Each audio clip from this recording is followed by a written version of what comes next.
bourbon was more synonymous with Kentucky, and Iowa bourbon was probably a very new thing. Yeah, so that was one of the biggest challenges that we had, was getting people to understand that bourbon doesn't have to be made in Kentucky. Still to this day, we'll have people tell me that bourbon has to be made in Kentucky, and that definitionally is incorrect. It just has to be made in the United States of America. It did, however, originate in Kentucky, and I'll give them all the credit in the world for that.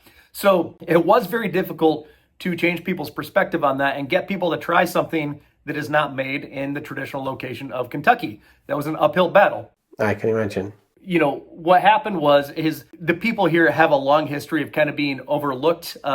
We're known as what's called a flyover state, right? The Midwest in general in America is like a flyover region. People want to hang out on the coasts where there's big, interesting things happening, and they kind of write off the Midwest. Well, because of that, in turn, there has been an immense sense of pride created in the Midwest supporting Midwestern products. So that really worked in our favor because we were this Iowa distillery making an Iowa bourbon, and people in Iowa wanted to see more of that. So they were really quick to come out and support.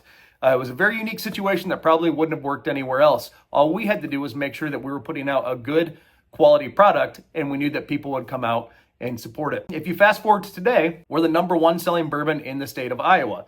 And that might not sound all that impressive at first thought, but in 50 states, only one of them can say that, and that is the state of Iowa. In the other 49, Kentucky bourbon is the #1 seller. So wow. We've really accomplished something, and it went both ways. It was us producing a really good product made from Iowa corn, but it was also Iowans coming out and supporting it and demanding more. And together that created a perfect storm for success. Wow, that is wonderful. So this community spirit really activated in your situation. That's correct. It was very much a community effort, and it still to this day is. That's something that we take very seriously. You know, we distribute to most of the United States, and we even do a little bit of exporting. But at the end of the day, we always make sure that our best products always have a presence in Iowa. We make sure that we, in all of our messaging and all of our promotional activity, we make sure that Iowa is very tied in, because we realize that without our state, without our local customers, we wouldn't be where we're at, and we wouldn't have a sustainable business model. Of course.